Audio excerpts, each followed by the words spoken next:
करते हैं अपने ही नहीं जो नबियों के सरदार की बातें करते हैं। दुश्मन भी मेरे आका के किरदार की बातें करते हैं। दुश्मन भी मेरे आका के किरदार की बातें करते हैं। सल्लल्लाहु अलैहि वसल्लम। सबाई आवाज करे बोलें सल्लल्लाहु अलैहि वसल्लम। और आवाज करे बोलें सल्लल्लाहु अलैहि वसल्लम। आकाए नामदारेर नाम शोनार परे सल्लल्लाहु अलैहि वसल्लम और आवाज करे बोलते हैं और आवाज करे बोलें सल्लल्लाहु अलैहि वसल्लम। आगे बसें बिरादरान इकराम, आगे बसें সামনের খালি জায়গাটা পূরণ করেন, শয়তানকে বসতে দিবেন না। পিছনে যারা আছেন সবাই আগে বসেন। نحمده ونستعينه ونستغفره ونؤمن به ونتوكل عليه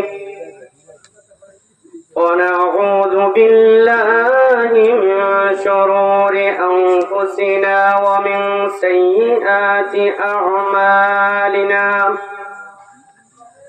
من يهده الله فلا مضل له ومن يضلله فلا هادي له ونشهد أن لا إله إلا الله وحده لا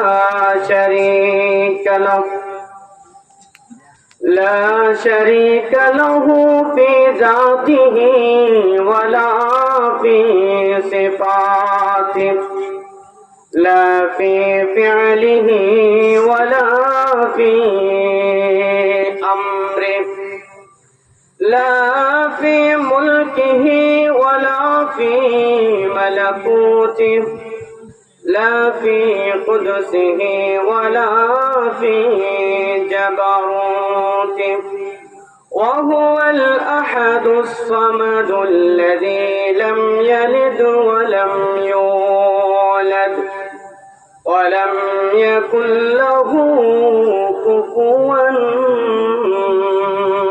أحد ونشهد أن سيدنا وسندنا وحبيبنا وحبيب ربنا وطبيبنا وطبيب قلوبنا وأولانا ومولانا محمد الذي أرسل إلى الناس بالحق والهدى والنور والضياء وداعيا إلى الله بإذنه وسراجا وقمرا منيرا. أما بعد فقد قال الله تعالى في كلامه المجيد وفي فرقانه الحميد. أعوذ بالله من الشيطان الرجيم. بسم الله الرحمن الرحيم. واعبدوا الله ولا تشركوا به شيئا وبالوالدين إحسانا. وقال نبي الله صلى الله عليه وسلم رضا الرب في رضا الوالدين وسخط الرب في سخط الوالدين أو كما قال عليه الصلاة والسلام. صدق الله العلي العظيم وصدق رسوله النبي الأمي الكريم ونحن على ذلك لمن الشاهدين والشاهدين والشاكرين والحمد لله رب العالمين সবাই মহব্বতের সঙ্গে বিশ্বনবী সাল্লাল্লাহু আলাইহি ওয়াসাল্লামের শানে কয়েক মর্তবা দুরূদ শরীফ পাঠ করি اللهم صل على محمد وعلى آل محمد كما صليت على إبراهيم وعلى آل إبراهيم إنك حميد مجيد اللهم بارك على محمد وعلى آل محمد كما باركت على إبراهيم وعلى آل إبراهيم إنك حميد مجيد كل القلوب إلى الحبيب تميل ومعي بهذا شاهد ودليل أما الدليل إذا ذكرت محمدا صارت دموع العارفين تسيل بلغ العلا بكماله كشف الدجى بجماله حسنت جميع خصاله صلوا عليه وآله مولاي صل وسلم دائما أبدا أبدا على حبيبك محمد المصطفى والمجتبى صلى الله عليه وسلم أستغفر الله إن الله غفور رحيم ربي زدني علما ربي زدني علما ربي زدني علما الحمد لله রব্বুল আলামিনের লক্ষ কোটি শুকর যার অশেষ মেহেরবানিতে আজকে আমরা এরকম একটি দ্বীনি আলোচনার মাহফিলে আসার বসার তৌফিক পেয়েছি এজন্য আমরা আমাদের অন্তরের অন্তঃস্থল থেকে বলি আলহামদুলিল্লাহ। মুহতারাম হাজিরিন, রব্বুল আলামিন যাকে ভালোবাসেন তাকেই তার কাজের জন্য মনোনীত করেন, নির্বাচিত করেন। রব্বুকা ইয়াখলুকু মা ইয়াশাউ ওয়া ইয়াখতার। আপনার আমার রব যা ইচ্ছা সৃষ্টি করেন, যাকে ইচ্ছা নির্বাচিত করেন। আমার রব মানুষ সৃষ্টি করেছেন আশরাফুল মাখলুকাত হিসাবে। আমার রব আমাদেরকে নির্বাচিত করেছেন, অথচ গোটা দুনিয়াতে হাজার হাজার হাজার হাজার মাখলুকাত রয়েছে। কথা বলেন ঠিক কিনা? এত অসংখ্য অগণিত মাখলুকাতের মধ্য থেকে আশরাফুল মাখলুকাত হলো ইনসান, মানুষ জাতি। এটা আল্লাহ সুবহানাহু ওয়া তাআলার ইহসান কি ইহসান নয়? অবশ্যই ইহসান। আল্লাহ সুবহানাহু ওয়া তাআলা লক্ষ লক্ষ নবী রাসূল প্রেরণ করেছেন, তার মধ্য থেকে সর্বশ্রেষ্ঠ নবী আমার আপনার নবী, বিশ্ব নবী, খাতামুন নবিয়্যিন, সাইয়্যিদুল মুরসালিন হযরত মুহাম্মদ মুস্তাফা সাল্লাল্লাহু আলাইহি ওয়াসাল্লাম। সেই মুহাম্মদ মুস্তাফা সাল্লাল্লাহু আলাইহি ওয়াসাল্লামের উম্মত হিসেবে আমাদেরকে কবুল করেছেন, বলেন আলহামদুলিল্লাহ। মুহতারাম হাজিরিন, এখানেই শেষ নয়। আমরা হলাম সেই জাতি, আমরা হলাম সেই জাতি যে জাতি বর্তমানে আল্লাহ এবং আল্লাহর দ্বীনের আলোচনা করতে আছে এবং শুনতে আছে, বলেন আলহামদুলিল্লাহ। এটাও আল্লাহ সুবহানাহু ওয়া তাআলার ইহসান। আল্লাহ যাকে ভালোবাসেন তাকে টেনে হেঁচড়ে তার পথে নিয়ে আসেন, বলেন আল্লাহু আকবার। আপনারা খুশি না বেজার? খুশি। আওয়াজ করে বলেন খুশি না বেজার?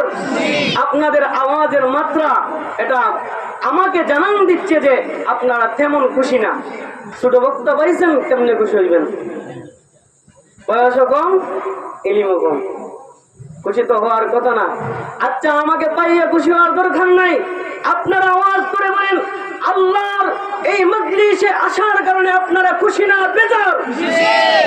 আওয়াজ করে বলেন লিল্লাহি তাকবীর। আর আওয়াজ করে বলেন লিল্লাহি তাকবীর। মাজালিসুল কোরআন, মাজালিসুল কোরআনের মজলিস, এটা আল্লাহর মজলিস। যতক্ষণ পর্যন্ত এই সামিয়ানার নিচে বসে আছেন, ততক্ষণ পর্যন্ত আমাদের চতুর্দিক থেকে বেষ্টনরত হাজার হাজার হাজার হাজার ফেরেশতারা আমাদের জন্য মাগফিরাতের দোয়া করতেছে। বলে সুবহানাল্লাহ।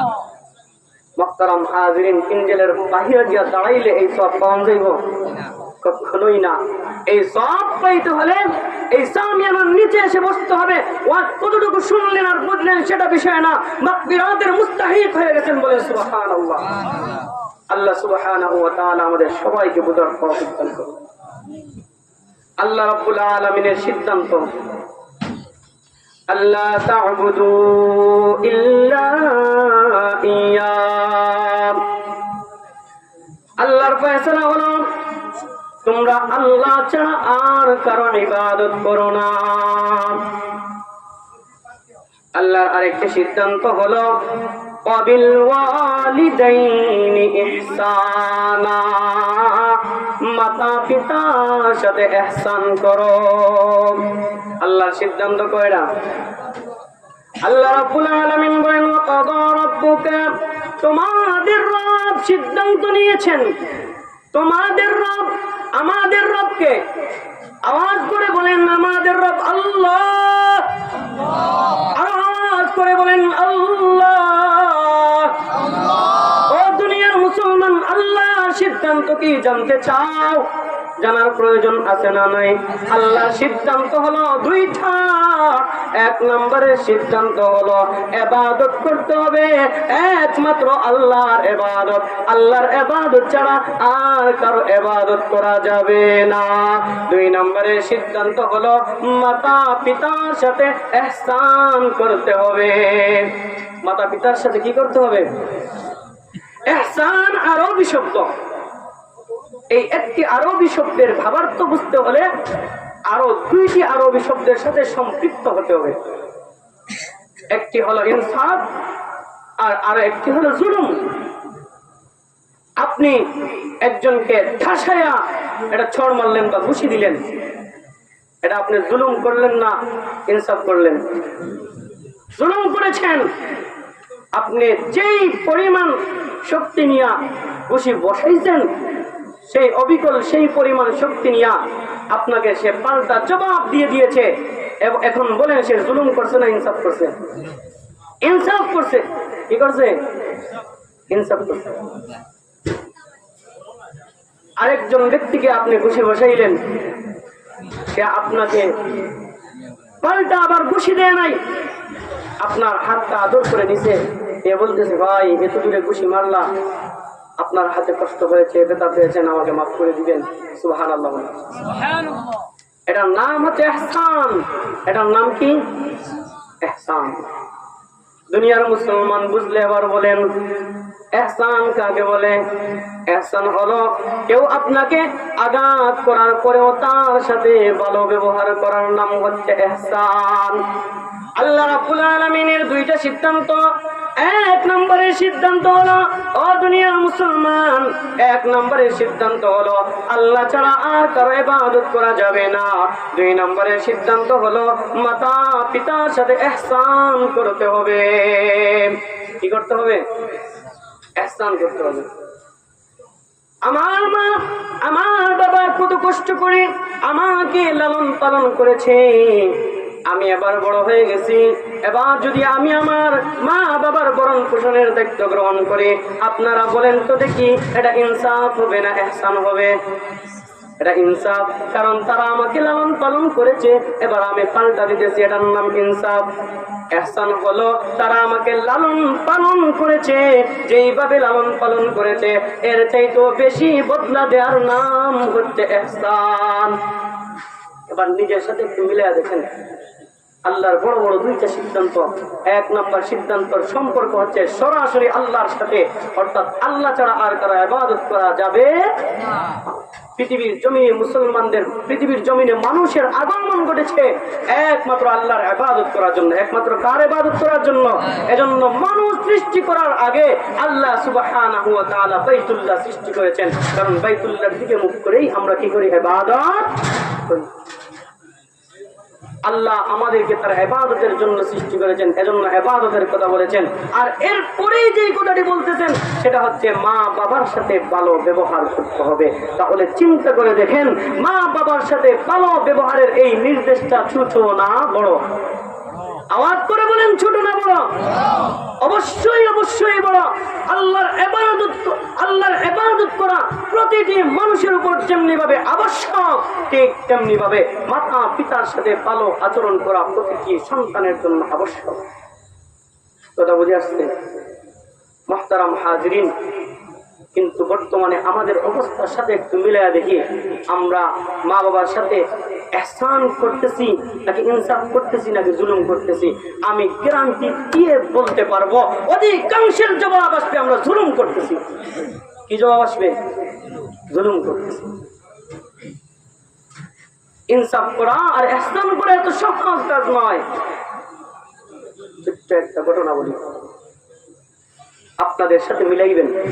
আপনার আমার আচরণ, বিশেষ করে যুবক ভাইরা, কিশোর ভাইরা, আপনার আমার আচরণ আর ঘটনার সাথে একটু মিলাইবেন।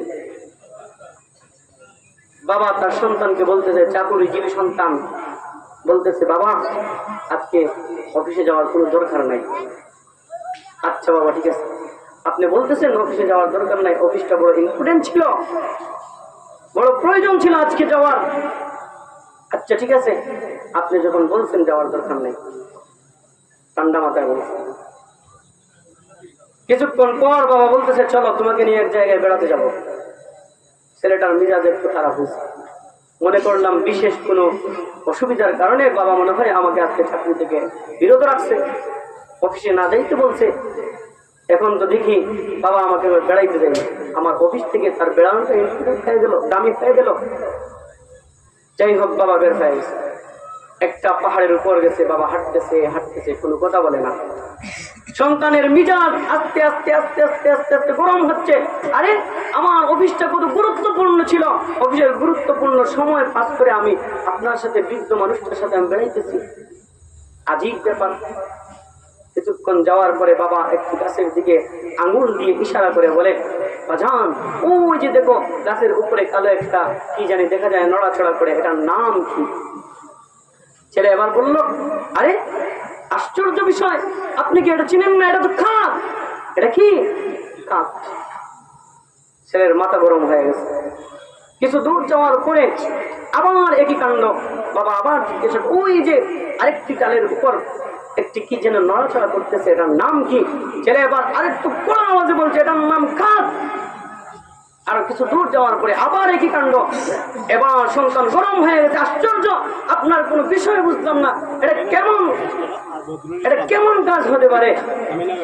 আপনি আমার অফিস মিস করাইলেন, অফিস থেকে বিরত রাখলেন, অযথা ঘুরতে নিয়ে আসলেন, এবার একটার পর একটা অযথা প্রশ্ন ছুটতেছেন।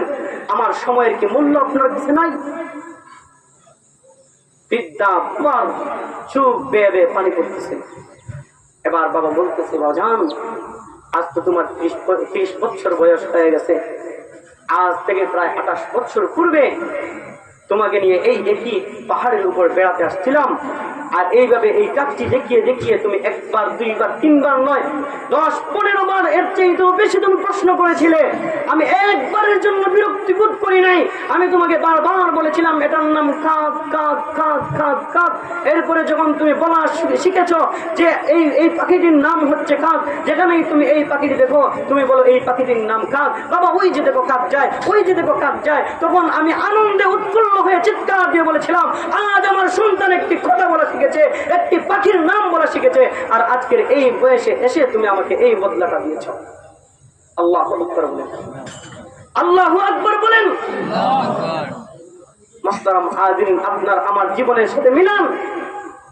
আমার আপনার বাবা আমার আপনার মা আমাদেরকে কত কষ্ট করে লালন পালন করেছে, কিন্তু এর বিনিময়ে আমরা তাদেরকে শুধুমাত্র চোখ রাঙানো দিচ্ছি, তাদেরকে পাল্টা জবাব দেওয়া দিচ্ছি। এর বেশি আমরা কিছু দিতে পারি না, এর বেশি আমরা কিছু দিতে পারি না। অথচ আল্লাহ সুবহানাহু ওয়া তাআলা কত কঠিন ভাবে বলেছেন যে আমার সিদ্ধান্ত হয়ে গেছে। এক নম্বরের সিদ্ধান্ত হলো একমাত্র আল্লাহর ইবাদত করতে হবে, আল্লাহ ছাড়া আর কারো ইবাদত করা যাবে না। দুই নম্বরের সিদ্ধান্ত হলো মা বাবার সাথে ভালো আচরণ করতে হবে। মা বাবার সাথে কি আচরণ করতে হবে? ভালো আচরণ করতে হবে। ও দুনিয়ার মুসলমান, আজকে আপনার আমার জীবনের প্রতিটি মুহূর্তের সাথে একটু মিলায়া দেখি। আমার মা আমার জন্য কত কষ্ট করেছে। শীতের রাত্রি, কনকনে শীতের রাত্রিতে আমি প্রস্রাব করে আমার মাকে ভিজিয়ে দিয়েছিলাম। আমার মা একটু বিরক্তি বোধ করে নাই। আমি আমার মাকে যখন ভিজিয়ে দিয়েছিলাম, আমার মা আমাকে ঘর থেকে বের করে দেয় নাই। আমি প্রথমে মায়ের ডান পাশের জায়গাটি ভিজিয়ে দিয়েছিলাম, মা আমাকে তার বাম পাশে নিয়ে এসেছিল। এরপরে আমি বাম পাশের জায়গাটিও ভিজিয়ে দিয়েছিলাম, মা তার পিঠের নিচে দিয়েছিল আমাকে, আর সে ভিজা জায়গায় চলে গেছে। এরপরে যখন সেই শুকনা জায়গাটাও আমি প্রস্রাব করে ভিজিয়ে দিয়েছিলাম, আমার মা আমাকে তার বুকের উপর নিছে। এরপরে লম্বা রাত, শীতের রাত, কত কনকনে শীতের ঠান্ডা রাত, কত লম্বা রাত। এরপরে আমি প্রস্রাব করে আমার মায়ের বুকটা ভিজিয়ে দিছি। আমার মা একবারের জন্য বিরক্তি বোধ করে নাই। বলেন আল্লাহু আকবার। এরে ভাই, মায়া এই মমতা, মায়ের বুকের ভিতরে এই মায়া এই মমতা কে ঢেলে দিয়েছে? আরো আওয়াজ করে বলেন, কে ঢেলে দিয়েছে? আল্লাহ তো ভালো জানেন ওই মাকে আল্লাহ কত মায়া আর মমতা ঢেলে দিয়েছেন। এজন্যই তো আল্লাহ রাব্বুল আলামিন বলতেছেন, রে বান্দারা, তোমরা তোমার মা বাবার সাথে ভালো আচরণ করো। বাবা ব্যায়াম চালক, ব্যায়াম চালায়, রিস্কা চালায়, কষ্ট করে আয় রোজগার করে নিজের শখের জন্য একটা শার্ট কিনতে পারে না, একটা গেঞ্জি কিনতে পারে না, পাড়া জামা পরিধান করে, ছেঁড়া জামা পরিধান করে চলে, কিন্তু সন্তানদেরকে সুখী রাখতে চায়। সন্তান বলে, বাবা আমার স্কুলের ফিস এসেছে 2 থেকে 2,500 টাকা, 3-4 দিন রোজগার করলো, দিন মজুরের 2-2,500 টাকা হয় না। বাবা বলে, না খেয়ে থাকবো, কিন্তু তোকে আমি পড়ালেখা করাইব। তোকে আমি কি করব? পড়ালেখা করাইব। বাবা কত কষ্ট করে মাথার ঘাম পায়ের মধ্যে ফেলে দিয়ে তোমাকে শিক্ষিত বানাইলো, আর তুমি বড় হয়ে চাকরিজীবী হয়ে গেলা। তোমার চাকরির সময় থেকে একটা দিন যদি বাবা চায় তুমি রাগান্বিত হয়ে যাও, ঠিক কিনা? আওয়াজ করে বলেন ঠিক কিনা? আরো আওয়াজ করে বলেন ঠিক কিনা?